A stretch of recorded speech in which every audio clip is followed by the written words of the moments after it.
اس پہلو سے ایران ان کا ٹارگٹ ہے، ٹارگٹ نمبر 1 ایک خاص اعتبار سے، ٹارگٹ نمبر 1 ایک دوسرے اعتبار سے ہم ہیں وہ میں بعد میں عرض کروں گا۔ ویسے تو کفار سے دوستی نہیں ہو سکتی، ایمان کا تقاضا یہ ہے، دوستی صرف اللہ کے ساتھ، اس کے رسول کے ساتھ اور اہل ایمان کے ساتھ، تو یہ ایمان کا لازمی تقاضا ہے۔ اس لیے اگلے گروپ میں یہ بات بہت تفصیل سے آئی ہے، جو 3 آیتیں جو ہیں جن کا مجموعہ دوسرا ہے، انما ولیکم اللہ ورسولہ والذین آمنوا الذین یقیمون الصلاۃ ویؤتون الزکاۃ وهم راکعون ومن یتول اللہ ورسولہ والذین آمنوا فإن حزب اللہ هم الغالبون۔ یہ تو شرط لازم ہے کہ تمہارا رشتہ ولایت، تمہاری دوستی، تمہاری محبت پہلے اللہ سے، پھر اس کے رسول سے، پھر صرف اہل ایمان سے۔ اگر اس معیار پر مسلمان پورے نہیں اتریں گے، اللہ کی مدد کبھی نہیں ملے گی اور غلبہ کبھی نہیں آئے گا۔ یہ 2 آیتیں دوسرے گروپ کی ہیں جس کا کہ میں نے ابھی بیان کر دیا ہے۔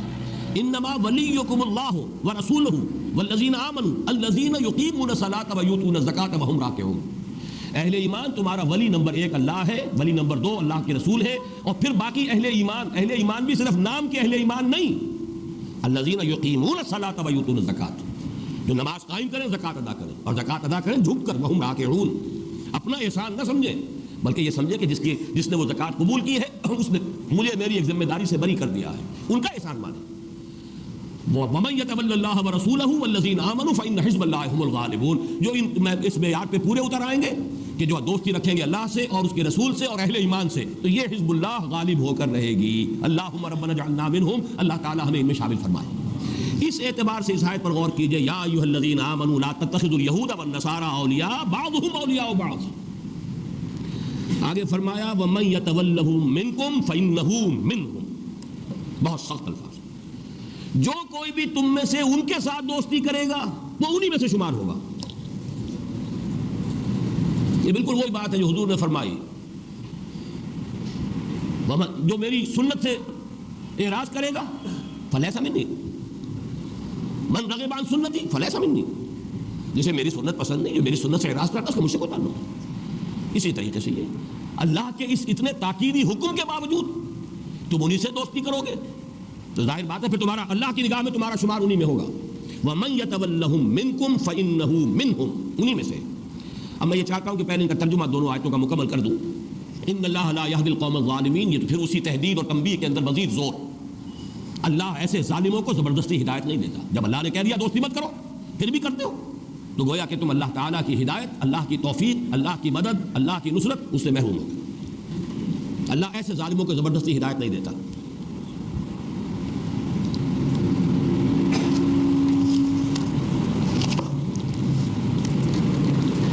اس کے بعد فرمایا فَتَرَى الَّذِينَ فِي قُلُوبِهِم مَرَضٌ يُسَارِعُونَ فِيهِمْ، تو اب اس میں مخاطب حضور بھی ہے، حضور کے ساتھ بالواسطہ تمام اہل ایمان۔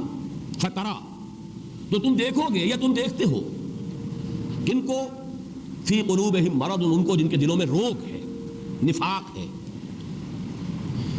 یہ لفظ قرآن مجید میں خاص طور پر نفاق کی ابتدائی سٹیجز کے لیے آتا ہے۔ فی قلوبہم مرض فزادہم اللہ مرضا، یعنی یوں سمجھیے جن کے دلوں میں ایمان نہیں ہے۔ فتری الذین فی قلوبہم مرض یسارعون فیہم، وہ تو انہی میں گھسنے کی کوشش کرتے ہیں، انہی کے ساتھ دوستی، انہی کے ساتھ پینگے بڑھانا، انہی کے پاس جانا۔ جیسے ایک بڑی پیاری حدیث میں الفاظ آتے ہیں، لا ملجا منکا ولا ماوا الا الیک، اے اللہ تجھ سے بچ کر جانے کی جگہ کون سی ہے، تیری پکڑ، تیری سزا، تیرے عتاب سے بچ کر بھی جانے کی پناہ بھی تو تیرے ہی پاس ہے۔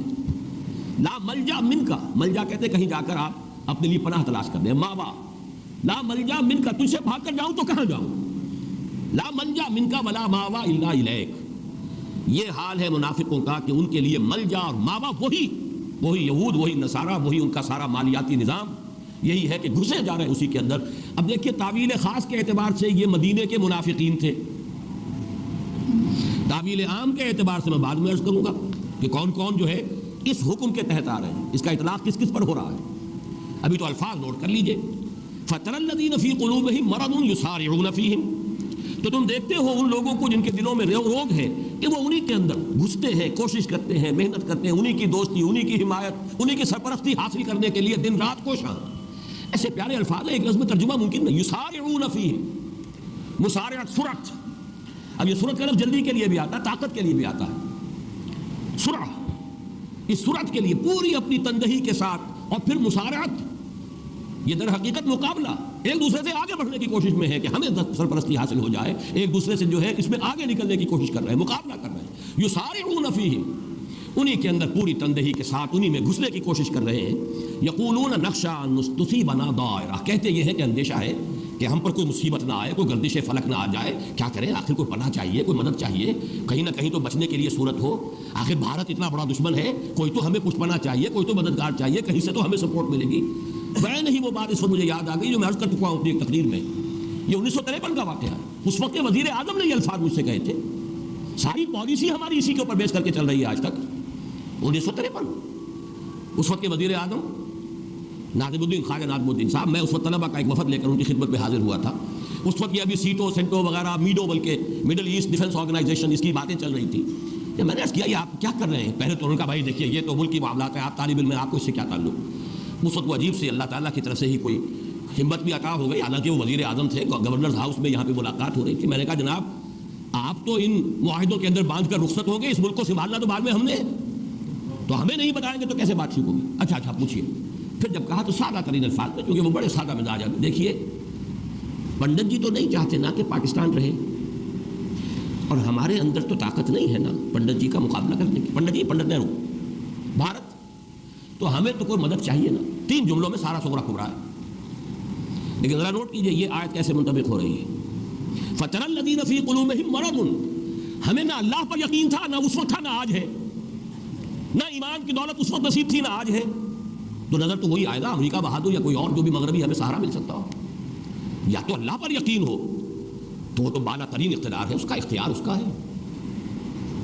يَنْصُرْكُمُ اللَّهُ فَلَا غَالِبَ لَكُمْ، اگر اللہ تمہاری مدد کرے تم پر کوئی غالب نہیں آ سکتا. وَإِن يَخْذُلْكُمْ فَمَنْ ذَا الَّذِي يَنْصُرُكُم مِّن بَعْدِهِ، اگر وہی تمہارا ساتھ چھوڑ دے تو کون ہے جو تمہاری مدد کر سکے گا اس کے بعد. سیدھی بات. تو یہ تو فَتَرَى الَّذِينَ فِي قُلُوبِهِم مَرَضٌ، جن کے دلوں میں روگ ایمان نہیں ہے، نہ اللہ پر ایمان نہ اللہ کی مدد پر یقین، تو کہاں جائے آخر. 3 جملے ہیں، یہی ہے ہماری آج تک کی پوری فورن پالیسی. 3 جملوں کے اندر ہے. یہ زیادہ یوں کہیے کہ سادہ الفاظ ہیں، ننگے الفاظ ہیں، ڈپلومیسی کی شوگر کوٹنگ کے اندر نہیں ہے. باقی بات تو یہی. فَتَرَى الَّذِينَ فِي قُلُوبِهِم، اور یہ تو بڑی میں پرانی بات 40 سال پرانی بات کر رہا ہوں، میں تو آج کے حوالے سے ذرا بات بعد میں کروں گا. تو تم دیکھو گے ان کو کہ جن کے دلوں میں روگ ہے کہ انہی میں گھستے چلے جائیں گے یا گھستے چلے جا رہے ہیں. اور کہتے کیا ہے، نقشہ ان تصیبنا دائرہ، ہمیں اندیشہ ہے کوئی بڑی مصیبت آ جائے، گردش فلک آ جائے، کوئی ہمارے اوپر مصیبت آ جائے، آخر ہمیں کوئی سہارا چاہیے. فَعَسَى اللَّهُ أَن يَأْتِيَ بِالْفَتْحِ أَوْ أَمْرٍ مِّنْ عِندِهِ، تو ہو سکتا ہے اللہ فتح لے آئے اہل ایمان کے حق میں، یا کوئی اور اللہ اپنے پاس سے کوئی ایسی بات ظاہر کر دے. فَيُصْبِحُوا عَلَىٰ مَا أَصَرُّوا فِي أَنفُسِهِمْ نَادِمِينَ، کہ پھر انہیں جو کچھ وہ اپنے دلوں میں چھپائے ہوئے ہیں اس پر ندامت کا سامنا کرنا پڑے. یہ ان منافقین مدینہ کے احوال کے، کیونکہ فتح قریب تھی، آنے والی تھی. یہ سورہ مائدہ کے نزول کے بعد پھر دیر کتنی رہ گئی تھی، جو میں نے ابھی عرض کیا تھا شروع میں. اذا جاء نصر اللہ والفتح ورأيت الناس يدخلون في دين الله افواجا، تو اس کے بعد کیسی حالت، کیا حال ہوا ہوگا ان منافقین کا کہ ہم کیا سمجھ رہے تھے، ہو کیا گیا. من درچے خیال ہے وہ فلک درچے خیال، ہم یہودیوں کا سہارا پکڑ رہے تھے، یہاں یہ کہ ان کا قلع قما ہو گیا، اللہ کے دین کا بول بالا ہو گیا. وَيَقُولُ الَّذِينَ آمَنُوا، اور اس روز کہیں گے اہل ایمان، أَهَٰؤُلَاءِ الَّذِينَ أَقْسَمُوا بِاللَّهِ جَهْدَ أَيْمَانِهِمْ، کیا یہ ہیں وہ لوگ جو کہ بڑی قسمیں کھا کھا کر اپنی امکانی حد تک کہا کرتے تھے کہ انہم لمعکم، کہ وہ تمہارے ساتھ ہیں، حبطت اعمالہم، ان کے اعمال سارے ضائع ہو گئے، فاصبحوا خاسرین، اور وہ خسارہ پانے والے، تباہ و برباد ہونے والے بن کر رہے. یہ منافقین مدینہ جو ہے ان کا گویا کہ انجام، ان کی حسرت اسلام کے غلبے کے بعد یہ، اور یہی جب اسلام کا عالمی غلبہ دوبارہ ہوگا تو پھر یہی کیفیت ہوگی ان کی، جو انہی شکوک و شبہات کے اندر آج مبتلا ہے. لیکن بہرحال وہ دور تو ہمارے سامنے ابھی موجود نہیں ہے، وہ تو مستقبل کے پردے میں مستور ہے، چھپا ہوا ہے. لیکن ایک مرتبہ تو یہ حقیقت جو عالم واقعہ میں سامنے آ چکی کہ اللہ کے دین کا بول بالا ہو گیا. اب ان آیات کو سامنے رکھ کر ذرا جائزہ لیجئے اس وقت ہم عالم اسلام اس حوالے سے کہاں کھڑے ہیں. یہ جو بھی نیو ورلڈ آرڈر اور عیسائیت اور یہودیت کا گٹھ جوڑ، اس کے حوالے سے عالم اسلام کا جائزہ. یہ حکم ہمیں یہ ہے کہ ان سے دوستی مت کرو. حال ہمارا کیا ہے عالم اسلام کو؟ میں چاہتا ہوں کہ پہلے اپنے ذہن میں جغرافیہ اس کا لے آئیے. اور آج سے 20 برس قبل میں نے ایک مضمون لکھا تھا حالت اعتکاف میں، جو ایک تو ہمارا چھوٹا سا کتابچہ ہے، سلسلہ اشاعت تنظیم اسلامی نمبر 2، تنظیم اسلامی کا تاریخی پس منظر، بہت مختصر سا ہے، اس میں وہ مضمون موجود ہے. اور ابھی جو ایک نئی کتاب میری چھپی تھی، جو پچھلے گزشتہ عید الفطر کے موقع پر میں نے تقریر کی تھی، اس کے مضامین پھر نوائے وقت میں آئے، تو سابقہ اور موجودہ مسلمان امتوں کا ماضی، حال اور مستقبل، اس کتاب میں بھی میں نے وہ مضامین جو ہے مزید وضاحت کے ساتھ بیان کر دیے. اس میں نے ایک تشبیہ دی تھی کہ عالم اسلام مجھے گلوب پر ایسے نظر آتا ہے جیسے ایک عقاب ہے جو اپنے پر پھیلائے ہوئے دونوں بازو محو پرواز ہے. عقاب کا جو اصل جسم ہے وہ ہے جزیرہ نما عرب، اور پھر یہ شام اور عراق، ادھر سے خلیج فارس آ رہی ہے، ادھر سے خلیج عقبہ آ رہی ہے، آگے دونوں جا کر جو ہے بڑا تنگ ہو جاتا ہے معاملہ. اور پھر وہ ترکی جو ہے وہ ایسے ہے جیسے کہ عقاب کی چونچ اور گردن ہو. یہ ہے باڈی اصل.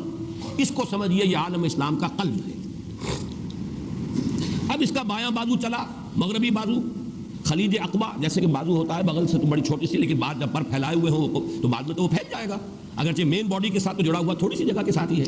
تو وہ تو وہی سینائی پیننسولا ہے جس کے ساتھ وہ جڑا ہوا ہے مغربی بازو قلب کے ساتھ.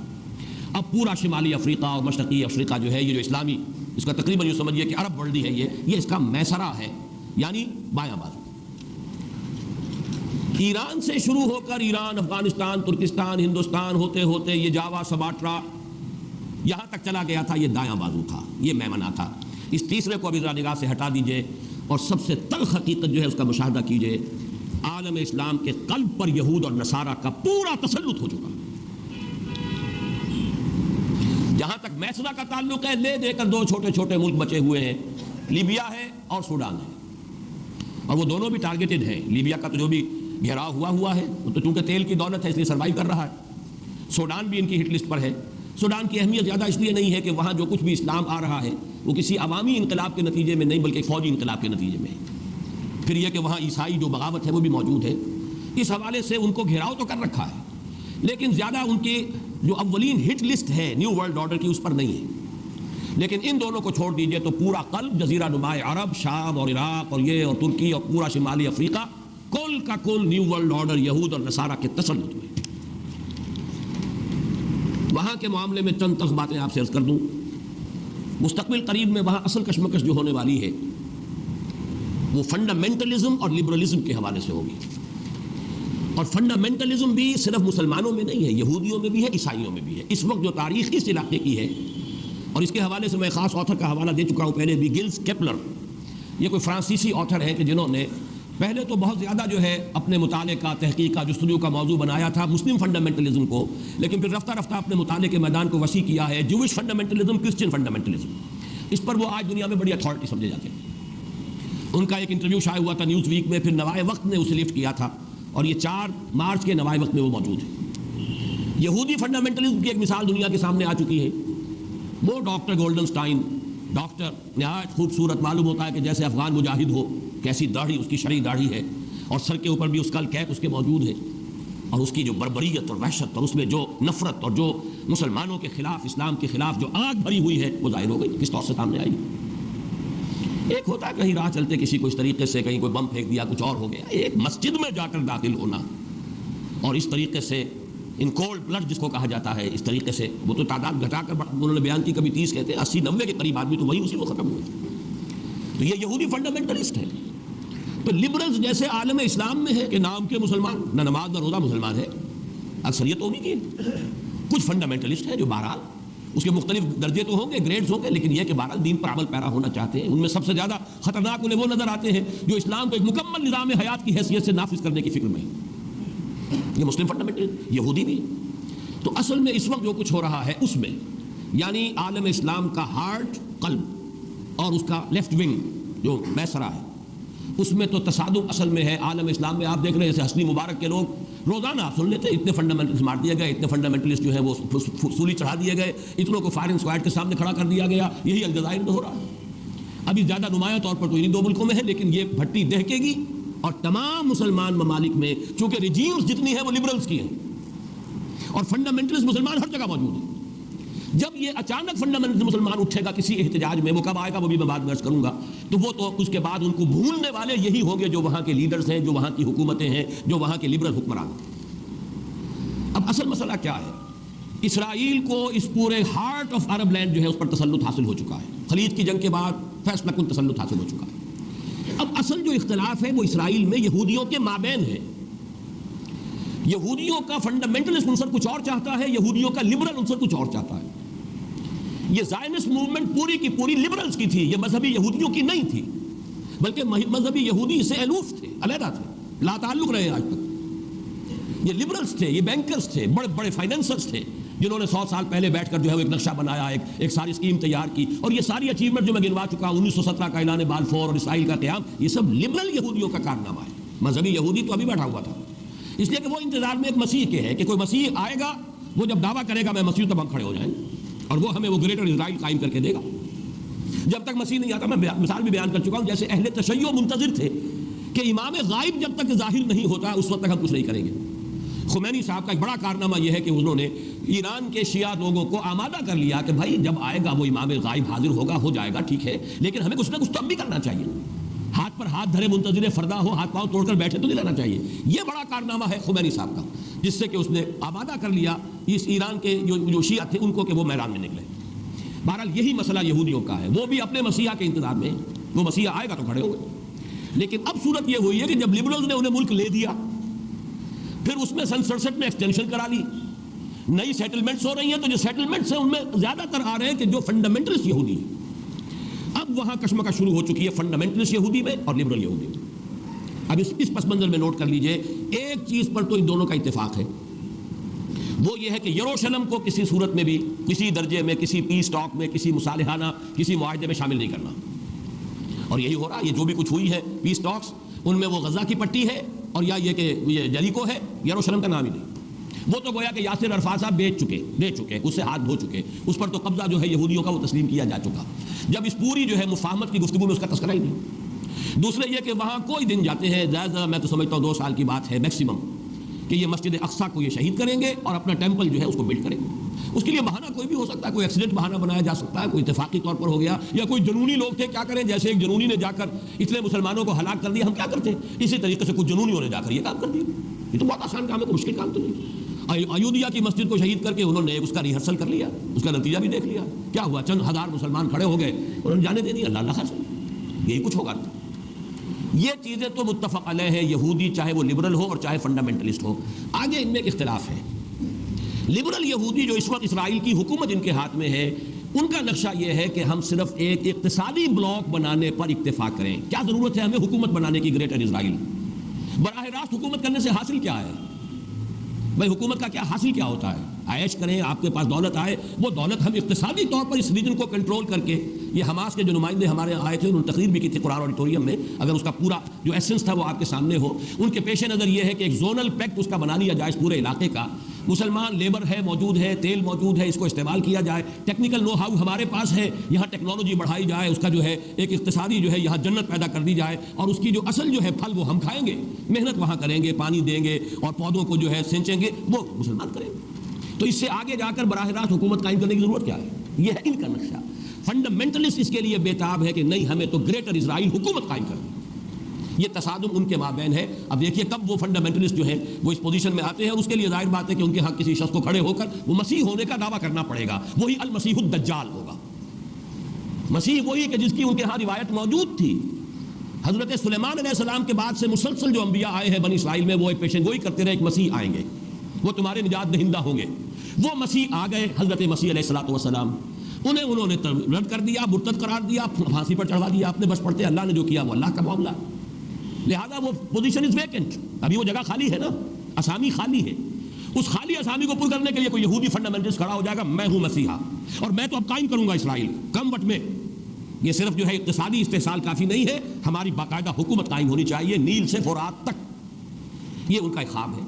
بہرحال یہ بھٹی وہاں دہکنے والی ہے، اور اس بھٹی ہی کا دوسرا حصہ وہ ہے جو بوسنیا سے شروع ہو چکا ہے۔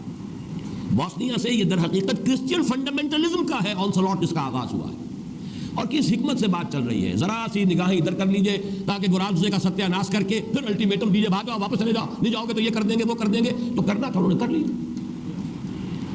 اب جو انہوں نے بنائے تھے کہ یہ علاقے ہیں امن کے گہوارے، انہیں ایک امن کے گہوارے کا حشر دیکھ لیا، نتیجہ کیا ہوگا؟ وہ چاہتے یہ ہے کہ ان کے پاؤں یہاں سے اکھڑ جائے، یستفزہم من الارض، یہاں سے یہ بھاگے، جان بچا کر بھاگے نکلے۔ بہرحال اس علاقوں کو انہوں نے خالی کرا دیا، اور اس کے بعد ان کا اگلا ہدف جو ظاہر بات ہے کہ یورپ کی سرزمین پر استنبول، اسلام بول کیسے برداشت ہوگا؟ اور جس طریقے سے رشین اب ان سرز کی پشت پناہی پر آ رہے ہیں، یہ نسلیت اور مذہبیت دو چیزیں جمع ہو جائیں تو اس سے زیادہ تو خطرناک سے دنیا میں کوئی ہے نہیں۔ یہ ہے در حقیقت جو آنے والے حالات و واقعات ہیں اس علاقے کے۔ ادھر سے عیسائی آنسلاٹ ہوگا جو حدیث میں الملحمۃ العظمیٰ جس کا حوالہ دیا گیا ہے، جو آرمگیڈون ہے عیسائی روایات میں، وہ بہت بڑی جنگ ہوگی، اور اس وقت جب یہ کہ مسجد شہید ہوگی، جو فنڈامنٹل مسلمان ہے وہ کھڑا ہوگا، وہ احتجاج کرے گا، اس کو سب سے پہلے تو اپنے حکمران بھونیں گے، اور رہی صحیح کسر جو عیسائی اور یہ یہودی جو ہے یہ پوری کریں گے۔ یہ تو سیناریو ہے آنے والے دور کی دھندلی سی ایک تصویر دیکھ، جو علامہ اقبال نے کہا تھا، کھول کر آنکھیں میرے آئی نئے افکار میں، آنے والے دور کی دھندلی سی تصویر دیکھ۔ تو یہ احادیث سے جو نقشہ سامنے آتا ہے، اور اب تو معلوم ہوتا ہے کہ وہ حالات جو اسٹیج ہیز بین سیٹ، وہ سارے کے سارے معاملات آنے والے ہیں۔ اب آ جائیے، جب کہ عالم اسلام کا قلب اور میسرہ تو اس حال میں ہے، گویا کہ اب ساری توجہ جو ہے اب ہماری مرکوز ہونی چاہیے اس کے دائیں بازو کی طرف۔ میمنہ، دائیں بازو، یہ دائیں بازو کسی زمانے میں تو مسلسل تھا۔ ایران، افغانستان، ترکستان کے دو حصے تھے، روسی ترکستان ہو گیا، بعد میں چینی ترکستان ہو گیا، پہلے تو یہ ایک ہی علاقہ تھا۔ ہندوستان بنگال سے ہوتا ہوا، برما سے ہوتا ہوا، پھر سیدھا چلا گیا، پھر یہ جاوا، سماٹرا، بورنیو، یہ سارا علاقہ جو اب ملائیشیا اور انڈونیشیا، یہ بڑا مسلسل رائٹ ونگ تھا عالم اسلام کا۔ لیکن یہ کہ اب بھارت درمیان میں ہے، جیسے خنجر کی شکل ہے اسرائیل کی، وہ عالم اسلام کے قلب میں پیوست ہے۔ نقشے میں جب بھی دیکھیں گے وہ خنجر نظر آئے گا، بعین ہی کشمیر کا وہ دستہ ہے، اور نیچے وہی ٹرائنگل جو ہے بھارت کی، وہ اس عالم اسلام کے میمنہ کے اندر، سینے کے اندر چونکہ نصب ہے، لہذا یہ دو حصوں میں تقسیم ہو چکا ہے۔ نوٹ کر لیجئے، یہ پورا جغرافیہ اپنے ذہن میں جما لیجئے۔ ایک حصہ وہ ہے جسے ہم کہیں گے وسط ایشیائی مسلم بلاک، اس وقت نہیں ہے بلاک کی شکل میں، پوٹینشل بلاک ہے، جغرافیائی اعتبار سے بلاک ہے۔ ایران، افغانستان، پاکستان، اور ان کے بارے میں ذرا یہ تشبیہ میرے ذہن میں آئی ہے، آپ کو بھی منتقل کر رہا ہوں، اور چونکہ اب یہ ریکارڈنگ ہو رہی ہے، اس کے ذریعے سے یہ بات ہم انشاءاللہ دور دور تک پہنچائیں گے، اسی لیے بعض باتیں جو میں نے پہلے کہی ہیں دہرا رہا ہوں۔ نقشے پر دیکھیں گے تو پاکستان اور ایران ایسے ہیں جیسے رحل کے دو بازو ہوتے ہیں، اور جیسے اس کے اندر قرآن رکھا ہوتا ہے، ایسے افغانستان جو ہے اس رحل کے اندر رکھا ہوا ہے، یا یوں کہ یہ دو بازوؤں کے درمیان گود میں پاکستان اور ایران کی گود میں افغانستان ہے۔ اور جیسے افغان کا جو ہے اوپر پگڑ بہت بڑا ہوتا ہے، ضمیر جعفری صاحب کا شعر کچھ صاحب مجھے یاد کرا دیں، بڑا پیارا شعر تھا افغان کے بارے میں، کہ سر پہ لیے پھرتا ہے پورا افغانستان، اتنی بڑی پگڑی باندھی ہوتی ہے کہ پورا افغانستان معلوم ہوتا ہے کہ سر پہ اٹھائے پھر رہا ہے۔ تو وہ جو پگڑی ہے ان تین ملکوں کے اوپر، وہ ترکستان کے وہ علاقے ہیں، یہ سب شمال میں ہمارے، کہیں وہ ترا بڑا نکل گیا ہے، قازقستان جو ہے وہ بہت دور تک نکل گیا ہے، باقی زیادہ تر علاقے جو ہیں وہ تو افغانستان کے، کچھ ایران کے ہی شمال میں واقع ہیں۔ یہ ہے سینٹرل ایشیا کا مسلم بلاک، جغرافیائی طور پر تو اب بھی بلاک ہے، ویسے بلاک کی شکل میں نہیں ہے، لیکن ایک پوٹینشل بلاک کی حیثیت رکھتا ہے۔ اس کے بعد بھارت، ادھر چین، ان دونوں ملکوں کے بارے میں بھی ایک بات نوٹ کیجئے، جتنے مسلمان اس وقت پاکستان، افغانستان اور ایران میں ہیں، تقریباً اتنے ہی مسلمان بھارت میں ہیں۔ وہ ہے مائنورٹی، تعداد گنیے ذرا ان کی، اس لیے کہ وہاں کے لوگ کہتے ہیں کہ 20 کروڑ سے کم ہم نہیں، 18 سے تو لازماً کم نہیں، گن لیجیے ایران، افغانستان، پاکستان۔ اور جتنے مسلمان اس روسی ترکستان کے علاقے کے اندر آباد ہیں، اتنا ہی مسلمان تقریباً چینی ترکستان کے اندر آباد ہیں۔ تو یہ ایک تو ہے وہ بلاک، ان چار حصوں کا کہیے، ویسے ممالک تو کئی بن جائیں گے، یہ ترکستانی ریاستیں تعداد میں تو کئی ہیں، لیکن چار سمجھیے، ایران، افغانستان، پاکستان اور روسی ترکستان، یہ ایک بلاک ہے۔ ساتھ جو علاقہ ہے بھارت، اس میں 15 کروڑ، 18 کروڑ یا 20 کروڑ مسلمان، ادھر تقریباً 7 کروڑ لگ بھگ جو ہیں وہ چینی ترکستان کے اندر بھی۔ اس نقشے کو ذہن میں جمائیے۔ اس کے بعد وہ مشرقی بازو ہے، اس کے بارے میں مجھے تفصیل سے زیادہ عرض نہیں کرنا، اس میں انڈونیشیا ہے، کہا یہ جاتا ہے کہ پوری دنیا میں مسلمان آبادی کا سب سے بڑا ملک، اس کو عیسائیت نے اس طرح ٹارگٹ کیا ہے، اتنے بڑے پیمانے پر مشنری ایکٹیویٹی ان کی ہے، اور اتنے بڑے پیمانے پر کنورشن ہو رہی ہے، اور حکومت کی سطح پر اتنا تعاون ہے عیسائیوں کے ساتھ۔ مسلم فنڈامنٹلزم کو کرب کیا جاتا ہے کہ سنگ و خشت مقید ہے اور سگ آزاد، اور ساری سرکاری مشینری جو ہے وہ عیسائی مشنریز کو وہاں پر سپورٹ کرتی ہے۔ ان کا دعویٰ یہ ہے کہ اگلی صدی کے ربع اول کے اندر اندر عیسائی مشنری، باقاعدہ ان کے لیے ریٹن کلیمز ہے، ہم انڈونیشیا کو خالص عیسائی ملک بنا لیں گے۔ ہوگا کیا یہ تو اللہ جانتا ہے، لیکن یہ کہ دعویٰ ان کا ہے۔ ملائیشیا ہے، بڑا اچھا ملک ہے، بڑے صاف ستھرے لوگ ہیں، سیدھے، لیکن یہ کہ ایک تو چھوٹا ملک، کوئی حیثیت نہیں، دوسرے یہ کہ وہاں چینی جو ہے مائنورٹی بڑی ایکٹیو ہے۔ اس کے بعد بنگلہ دیش ہے، بہرحال وہ ہمارا ہی جسم کا ایک حصہ ہے سابق، وہاں پر بھی جو سیکولرزم ہے اس کا تقریباً فیصلہ کن غلبہ بھی ہے، واللہ عالم، لیکن یہ کہ بیچ میں بھارت ہے، اس لیے اصل جو میں سمجھتا ہوں کہ وہ یہ جو پوٹینشل جو ہے وسط ایشیائی مسلم بلاک، یہ ہے کہ جس پر ہماری توجہ کو مرکوز ہونا چاہیے۔ اس میں خاص طور پر 2 حدیثیں جو میں نے اس سے پہلے کئی مرتبہ نوٹ کرائی، آج پھر نوٹ کر لیجیے۔ ایک تو وہ حدیث کے جو سنن ابن ماجہ میں ہے حضرت عبداللہ ابن حارث رضی اللہ تعالی عنہ سے کہ حضور نے فرمایا صلی اللہ علیہ وسلم یخرج ناس من المشرق یؤطئون للمہدی یعنی سلطانہ، مشرق سے لوگ آئیں گے، نکلیں گے، جو جب وہاں پہ بھٹی دہکے گی مڈل ایسٹ میں، اور وہاں پر مسلمانوں کی قیادت ایک صاحب کے ہاتھ میں ہوگی جن کے بارے میں پیشن گوئیاں ہیں، وہ مہدی کا لفظ جو ہے اس سے وہ شیعوں والے مہدی کو آپ قیاس نہ کیجئے، بہرحال مسلمانوں کے قائد ہوں گے، اللہ عطا فرمائیں گے۔ خون اسرائیل آ جاتا ہے آخر جوش میں، توڑ دیتا ہے کوئی موسیٰ طلسم سامری، تو خون اسماعیل محمد الرسول اللہ صلی اللہ علیہ وسلم دودہ محمد صلی اللہ علیہ وسلم میں سے اللہ اٹھا دے گا کسی، وہ کوئی امام غائب نہیں ہے جو حاضر ہوں گے، اس وقت پیدا ہوں گے، ہو سکتا ہے پیدا ہو چکے ہوں، اور اس لیے کہ اب دور نہیں ہے معاملہ۔ بہرحال جب وہاں پر وہ بھٹی دہکے گی تو مدد کے لیے یہاں سے جائیں گی فوجیں جو ان کی حکومت وہاں قائم کریں گی، اس کا مطلب ہے یہاں پہلے کچھ ہو چکا ہوگا تب نہ۔ یخرج ناس من المشرق، مشرق جزیرہ نما عرب کا مشرق یہی ہے، وہ کیا کریں گے؟ یؤطئون للمہدی، وہ فتح پر فتح حاصل کرتے ہوئے منزل پر منزل مارتے ہوئے آئیں گے اور مہدی کی مدد کریں گے، اور ہاں یعنی سلطان ہی اس کی حکومت قائم کریں گے۔ دوسری حدیث ہے، یہ چونکہ سنن جامع ترمذی کی روایت ہے، بہت اہم ہے اس اعتبار سے، اور راوی حضرت ابو ہریرہ ہے رضی اللہ تعالی عنہ، اور اس میں مشرق کا لفظ نہیں ہے، ایک علاقے کا نام ہے۔ یخرج من خراسان رایات سود لا يردها شيء حتى تنصب بإيلیا، رواہ ترمذی رحمہ اللہ عن ابی ہریرہ رضی اللہ عنہ۔ خراسان کے علاقے سے فوجیں نکلیں گی، علم برآمد ہوں گے، سیاہ علم، انہیں کوئی واپس نہیں کر سکے گی، کوئی طاقت ان کا منہ نہیں پھیر سکے گی، وہ بڑھتے چلے آئیں گے یہاں تک کہ ایلیا میں وہ جھنڈے نصب ہو جائیں گے۔ اب یہ خراسان اور ایلیا حضور کے زمانے میں کسے کہتے تھے؟ ایلیا یروشلم کا نام ہے۔ سن 70 عیسوی میں ٹائٹس نے جب یروشلم کو بالکل منہدم کر دیا، ڈسٹرائے کر دیا، اس کا نام و نشان نہیں رہا تھا، کئی 100 سال بعد رومن ایمپرر ہیڈریان نے اسے دوبارہ تعمیر کیا تو اس کا نام ایلیا رکھا، یروشلم نام نہیں رکھا ایلیا۔ عیسائی ہسٹری میں اس کا نام ایلیا ہے، حضور کے زمانے میں اس کا نام ایلیا تھا، یہی یروشلم۔ اور نمبر 2 خراسان کا علاقہ حضور کے زمانے میں وہ ہے جو میں نے ابھی جو آپ کو یہ مشرقی وسطیٰ کا مسلم بلاک، مشرقی ایشیا کا مسلم بلاک جو بتایا ہے، اس کا قلب جو ہے وہ خراسان ہے حضور کے زمانے کا، پورا افغانستان اور کچھ علاقے پاکستان کے، افغانستان اور ایران کے اور ترکستان کے، یہ علاقہ حضور کے زمانے میں خراسان کہلاتا تھا۔ ان دونوں حدیثوں کے حوالے سے اب بات یوں سمجھیے کہ اس وقت کا جو بھی نقشہ سامنے موجود ہے اسے بھی دیکھ لیجیے، اور حضور صلی اللہ علیہ وسلم کے فرمودات کا آئینہ جو ہے اس میں جس حقیقت کا انعکاس ہو رہا ہے، متفق گردید روئے رائے بو علی بارائے بن، بات تو ایک ہو گئی۔ اس پر جو مرکوز کیجیے اپنی توجہ کو، تو جو حقائق سامنے آتے ہیں، وقت کم ہو رہا ہے تو میں جلدی ذرا کروں گا۔ ان میں سے نمبر 1 ایران ہے۔ اگر ہم چلتے ہیں عرب سے مشرق کی طرف تو ایران ایک اعتبار سے یہ بازی لے گیا ہے پورے عالم اسلام پر۔ ان کے مذہبی عقائد، ان کی فقہ سے ہمیں جو اختلاف ہے وہ ہے اپنی جگہ پر ہے، آپ کو معلوم ہے، میرے بارے میں کسی کو اشتباہ نہیں ہو سکتا اس اعتبار سے۔